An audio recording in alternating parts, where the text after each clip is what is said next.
Isa na namang umaga na puno ng pag-asa mula sa salita ng Diyos. Halina at makibahagi sa ating umagang pagbubulay, pagpapalakas at pagpapatatag sa ating pananampalataya sa Panginoong Hesus. Mula sa Section 6 ng Southern Tagalog District Council of the Assemblies of God, tayong lahat ay magkaisa sa pagpapalagong espiritual.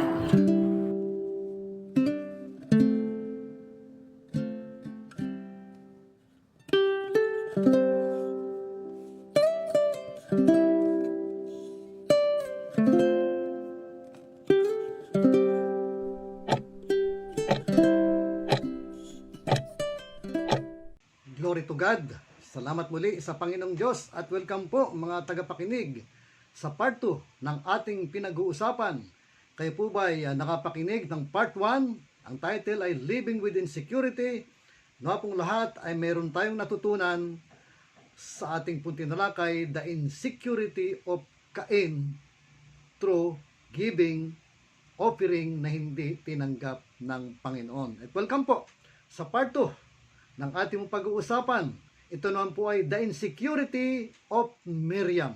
Sino po si Miriam? Ito po ang kapatid ni Moises na kasama niya sa paglalakbay, na habang pala sila ay naglalakbay ay meron po pala siyang insecurity sa kanyang kapatid. Now, tingnan po natin ating key verse. 1 Peter chapter 5, 6, and 7. Kaya nga pasakop kayo sa kapangyarihan ng Diyos at dadakilaan niya kayo pagdating ng takdang panahon. Ipagkatiwala niyo sa Kanya ang inyong mga alalahanin sa buhay sapagkat Siya ay nagmamalasakit sa inyo. Tayo po ay manalangin. Dakilang Diyos, salamat pong muli sa iyong pagtuturo sa amin. Salamat sa oras na ito. Kaya naman akin po nilalapit ang puso, isip, pakinig ng lahat ng mararating ng mensaheng ito na sa tingin namin ay alam na namin, napakasimple, pero ito pala ay may malaking kaugnayan sa aming pang-araw-araw na buhay. Patnubayan po ang iyong lingkod at sa lahat na nakatunghay at makakapakinig pa ng mensaheng ito. Sa pangalan ni Jesus, ito ang ating dalangin. Amen and amen. Purihin ang Panginoon. Now, the insecurity of Miriam. Di ba? Sabi ko noon ay minsan ang insecurity ay nangyayari minsan sa loob ng church na hindi natin namamalayan ay meron palang mabigat na damdamin at may mga pagsiselos ang ating mga kapatiran at mayroon din palang mga Miriam sa loob ng church at tahanan at ang kanyang pinagsesulusan o ang insecurity na kanyang naramdaman ay patungkol mismo sa kanyang kapatid. Yan. Kaya, ano po yung pagsiselos o insecurity ni Miriam? Ito po, dahil po si Moises ang kinakausap ng Diyos. Yan, minsan ho ganun. Kahit ho tayo sa church, bakit kaya yung pastor lang namin, bakit kaya yung mga kapatiran lang namin ang kinakausap ng Diyos? Bakit parang hindi niya ako kinakausap? Samantalang, yun, balik tayo sa dati. Ako naman ay nagpupunta sa church. Ako naman ay nasa naglilingkod sa Panginoon. Ako naman ay kasama-sama. Pero bakit wala akong narinig ng tinig ng Panginoon, hindi katulad ng aking kasamahan? Ay, alam niyo, dati nga nun, kwento ko nga sa inyo hindi ako pa ganun kalalim sa pananampalataya, ay ang sabi sa akin ay, brother boy, hindi pa ako pastor, totoo ba nagsasalita ang Diyos sa bawat mananampalataya? Nang ubig ho ba diyang patungkulan ay yung para siyang literal na nagsasalita katulad po ng aking sinasabi na inyong napapakinggan? Yun ho ang kanyang ibig pakahulugan. Ako po hindi nakasagot at siyempre, ako naman bago, hindi palang ganong kalalim. So, habang tumatagal ho, ay saka ko lamang ito naunawaan at ito nga ang nangyari. Nakita ho natin na ito palang si Miriam ay habang sa kanilang paglalakbay, meron palang kinikimkim. Ayon po sa bilang, sa bilang chapter 12, 1 hanggang 3 hanggang pababa sabi ay, sina Miriam at Aaron ay nagsalita laban kay Moises dahil sa babaeng kusita na kanyang pinakasalan sapagkat siya ay nag-asawa nga ng isang babaeng taga-Kus. Pinagsimulan. Pero higit pa ron, sabi niya, ni Miriam, ni Aaron, ang sabi nila, Sa pamamagitan lang ba ni Moises nagsasalita si Yahweh? Hindi ba't sa pamamagitan din natin? Yan. Bakit daw kay Moises lamang nagsasalita? Bakit hindi daw sa kanila? Ay alam naman noon, sinabi, bago sila umalis sa bansang Ehipto, sinabi na ni Yahweh na siya ay may kipag-usap kay Moises. At anong role ni Aaron? Siya ang speaker, spokesperson. O, dapat doon pa lamang, tanggap na ho nila. So, dapat ho tanggapin natin ano ang role, anong ipinapagawa sa atin ng Panginoon. At kung yung ipinapagawa ng Panginoon ay hindi naman ipinapagawa sa atin, so tanggapin natin ano ang role natin na dapat nating gampanan para magkaroon po ng kaayusan sa tahanan mo na ito, sa pamilya, at lalo na po ay higit sa isang grupo ng mananampalataya or sa church. Bakit ganun? Bakit si Moises lamang? Yan. Pero, hindi po ito nagustuhan ni Yahweh. Narig ni Yahweh ang usapan nilang ito. Yan. Si Moses naman, hindi ho siya nag-revenge, hindi ho siya nagkomento.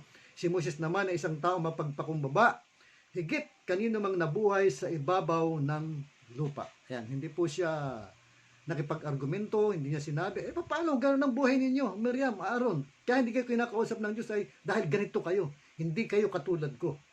Wow, na ako ay ganito, akong pinili ng Diyos. So, hindi po siya, si Moses, nag-react ng ganun. Bagkus ay kanya siya nagpakumbaba. Yan, hindi siya nagkomento. Verse 4, dahil dito, tinawag ni Yahweh sina Moises at Aaron at Miriam. Sinabi niya, magpunta kayong tatlo sa tuldang tipanan, at nagpunta nga sila. Si Yahweh ay bumaba sa anyo ng haliging lupa, ulap at tumayo sa pintuan ng tuldang tipanan. Tinawag niya sina Aaron at Miriam, at paglapit nila, sinabi niya, pakinggan ninyo ang sasabihin ko. Kung ang sino may nais kong piling propeta, nagpapakita ako sa kanya sa pangitan at kinakausap ko siya sa panaginip. Yun ang sabi niya. Kung nais ni Yahweh, kung may nais po ang Diyos, wala tayong magagawa doon. Tanggapin natin yun. Kung silang kinakausap at hindi tayo. Pero sabi niya sa verse 7, ngunit kaiba ang ginawa ko kay Moises, sapagkat ipinagkatiwala ko sa kanya ang aking buong sambahayan Israel. Now, nakita ho natin dito. Ang advantage po, mga tagapakinig, ng pinagkakatiwalaan ni Yahweh, kinakausap nito. Kumusta ho tayo? Kumusta ka tagapakinig? Ikaw ba ay talagang tapat? Loyal ka ba sa iyong pananampalataya? Handa kang kausapin ng Diyos. Pero kung hindi ka loyal at kung anong aliwaswasan ang ginagawa natin, hindi po mangyayari. Kaya nga ano sabi sa Isaiah chapter 59 verse 2, nang dahil sa sala ninyo, yan ang dahilan ng paglalayo ninyo at siyang dahilan na hindi marinig ang mga dalangin. Kaya, maging ang communication ho ay putol because of sin. Yan. So, dapat ho ay lagi tayong stay connected, focus sa ating Panginoong Hesus na siyang author ng ating pananampalataya. Kinakailangan ho talaga meron tayong intimacy, yung ating pakikipag-usap sa atin ng Panginoon. Alam nyo, mabuti nga ho ngayon eh. Bakit? Kasi noon, ang kinakausap ay propeta, tulad nila Moises, mga katulad nila Josue, na isang mga commander-in-chief ng hukbo, mga anghel, mga propeta, sino pa ang kanyang mga kinakausap, yung kanyang mga pinagkatiwalaan, yan, sa panahong yon. At si Jesus naman, ay nung siya ay pumunta rito sa lupa, ay siya na mismo ang naging pinakang representative ng Ama. At sinasabi niya sa kanyang mga disipulo, sa kanyang mga tagasunod, siya na nakikipag-usap na pinasasabi ng kanyang amang nasa langit. Pero ngayon, mas mabuti ho ngayon. Di ba ang Panginoon na umakyat na sa langit at umupo na sa kanang trono ng Diyos Amang, ay sabi niya magpapadala siya ng makapangyarihan at walang iba kundi ang banal na Espiritu na siyang magiging gabay natin. At sa pamamagitan ng banal na Espiritu, nakikipag-usap sa atin ng Diyos. Mabuti nga ho ganun, hindi katulad noong panahon ng lumang tipan. Bakit? Kasi kung ang sistema noon ay sistemang gagawin ngayon na ang Diyos ay makikipag-usap lamang sa isang pastor ng isang church at hindi sa buong kongregasyon. Nako, problema ho ng pastor yan. Tsaka ho araw-araw ay napakaraming may kipag-usap at mag-chat-chat sa pastor. Halimbawa, may isang prayer request ang isang kapatiran. O, sa isang, o mayroong hinihingi isang kapatiran.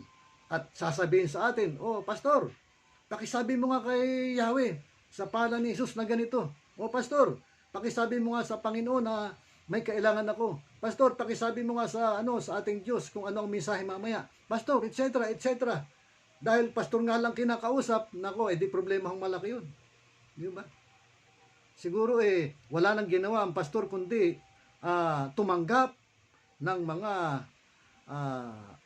mga prayer request, kung ano man ang gusto sabihin ng kanyang member at sasabihin sa Diyos, at ang Diyos naman ay makipag-usap sa kanya, siguro ay talagang may stress ang pastor. Pero hindi na ginawa ng Diyos ang ganun. Nang isang tao, basta't siya pinagkakatiwalaan ni Yahweh, ang banal na espiritu ay sumasa kanya, yan, siya po ay nagbabasa ng banal na kasulatan, siya po ay, ang kanyang mga pananalangin ay talagang buong puso, regular, wala pong duda na talagang nakikipag-usap po ang Diyos sa bawat isa sa atin. So, wala na pong insecurity. Pero, sa kabila ho nito, mayroon minsan pang insecurity. Halimbawa, bakit pareho naman kami pastor? Pareho naman kami preacher. Ay bakit kaya parang mas magaling siyang mag-preach kaysa sa akin? Mas kinakausap siya kaya ng Diyos? Mas ipinapahayag kaya ng Diyos sa kanya ang mensahe kaysa sa akin? Ay alam na mo natin na iba't iba ho ang kakayahan o gifts na ipinagkaloob sa atin ng Panginoon. Kaya nga ho, ang sabi ay wala raw pong boring na mensahe. Nasa nagmimensahe lamang yun. Kung paano ito di-deliver. Maging sa atin pong pag-share ng salita ng Diyos, pare-pareho lamang po ang pattern na ipagkakalob sa atin ng Panginoon. Nasa presentation lamang po natin yan. Kaya wag ho tayong may insecure mga kapatid. Bagkus ay ipanalangin natin yung mga pastor ng ating church na sila ang binibigyan ng pangitain ng mga vision. At itong ipinapahayag naman sa ating sa kapulungan, ipinapahayag sa kabuuan ng kongregasyon. So tayo po ay magpasalamat sa Panginoon.